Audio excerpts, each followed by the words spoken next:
It all started that night when the flames woke me up.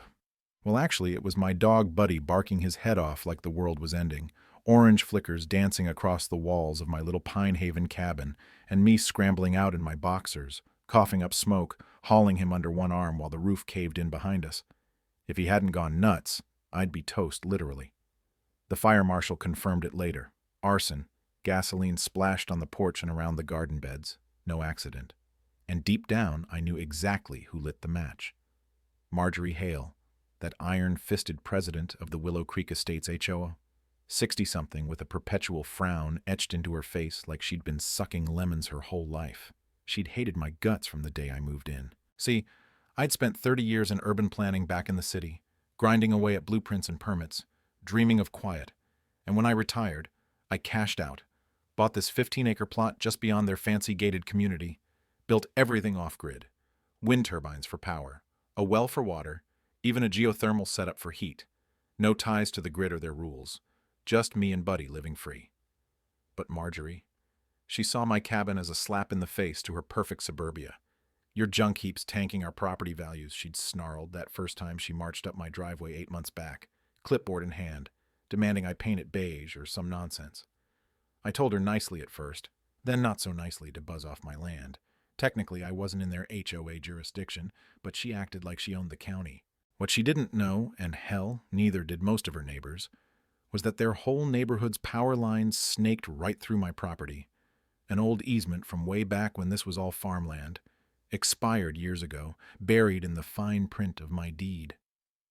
I'd let it slide because I wasn't out to screw anyone, until that fire turned my home to ashes, and suddenly, keeping the peace felt a lot less important. So the morning after, while the embers still smoldered and half the HOA gawked from their SUVs, Marjorie struts up, pearls gleaming, yoga pants pristine, arms folded like she's judge and jury. "You can't prove a thing," she hisses, not even pretending innocence. I just stared her down, voice steady as a rock. "No plans to rebuild that eyesore?"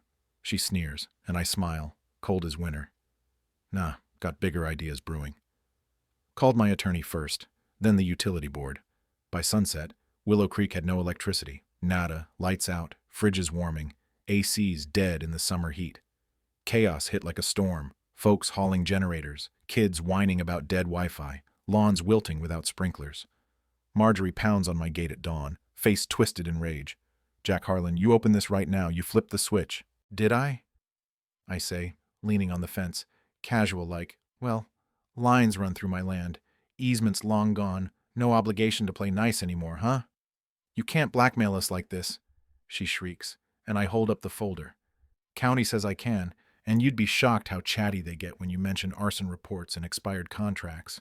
Her cheeks flush purple. She spins her tires in the gravel, but I knew she was digging her hole deeper. Over the next week, the neighborhood unraveled.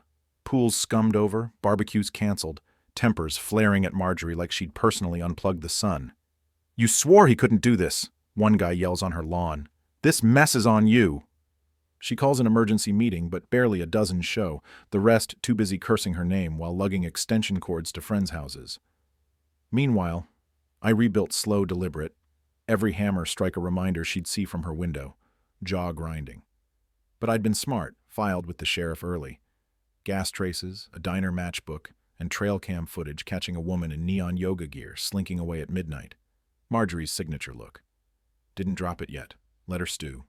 Then comes the knock. Detective Ramirez, buzz cut and badge, warrant in hand. "Marjorie Hale, you're under arrest for arson, trespass, attempted destruction." She goes pale as milk. "You can't be serious." "Oh, I am," he grunts, cuffs clicking, and she wails all the way to the cruiser, her yappy terrier chasing after like it could bail her out. I happened to be walking Buddy nearby. Pure coincidence, of course. And the neighbors? Phones out, whispering, one even chuckles to me. "You're a legend, man." I shrug, just protecting what's mine.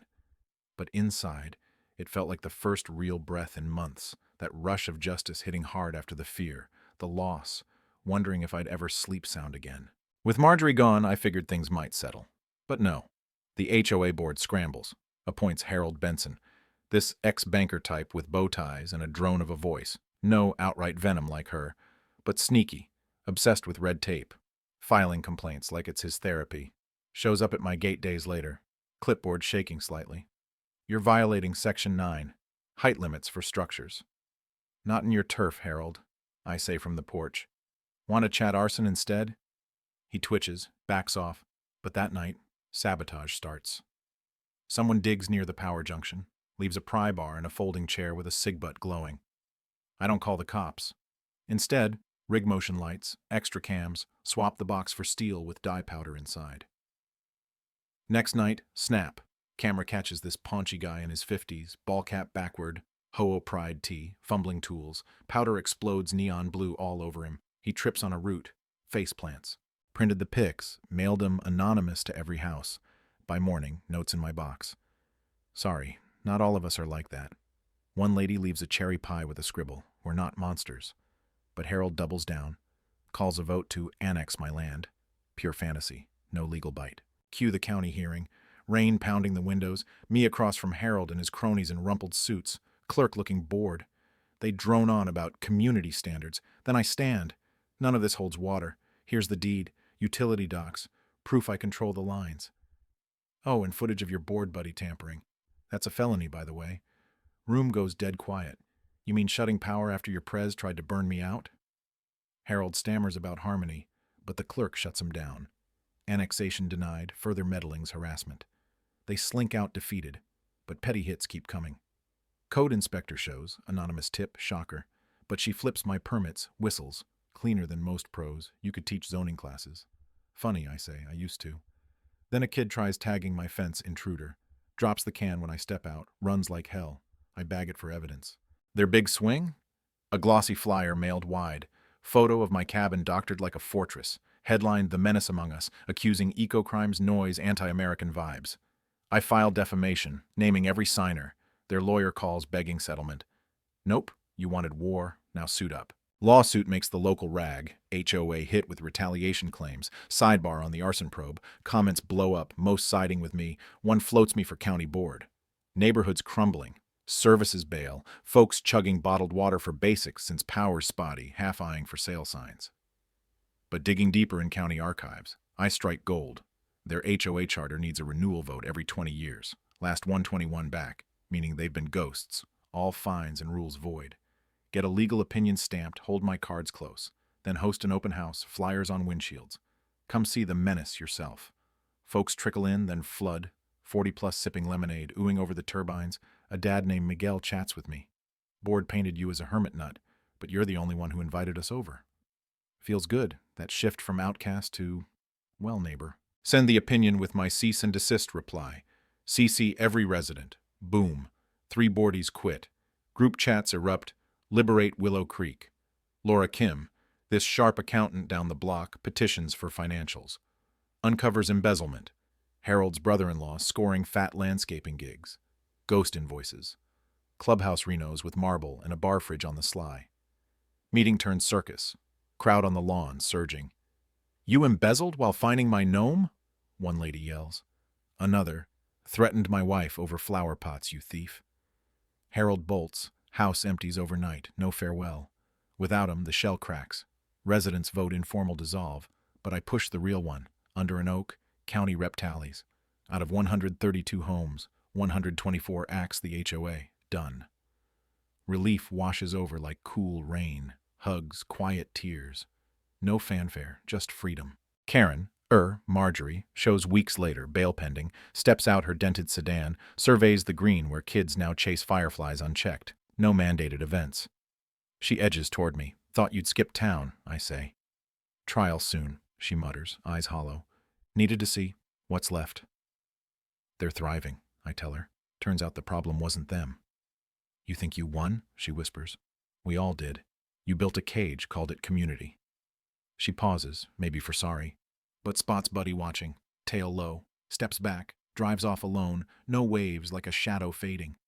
Life eases in. No more enforcers. Folks paint wild colors, add coops, swings. Laura starts a voluntary council. I host the kickoff in my yard. 20 show. Swapping ideas for gardens, tools. No dues, just goodwill. A kid tugs my sleeve. You stopped the bad rules? Helped, yeah. Your mom says thanks for the chickens. He hands a doodle. Stick me, cabin, big X through HOA tyranny. Framed it by the door, next to that anonymous note, fire clears the weeds, thanks. But here's the thing that sticks. Was I the hero, or just another guy pushing back too hard? Power corrupts, sure, but cutting essentials, even legally. Was that justice or vengeance? Drop a comment. What would you do if your neighbor torched your dream for control? Share your HOA horror, or defend him if you dare. Let's chat. Subscribe if this hit home. Because stories like this, they remind us communities about people, not rules.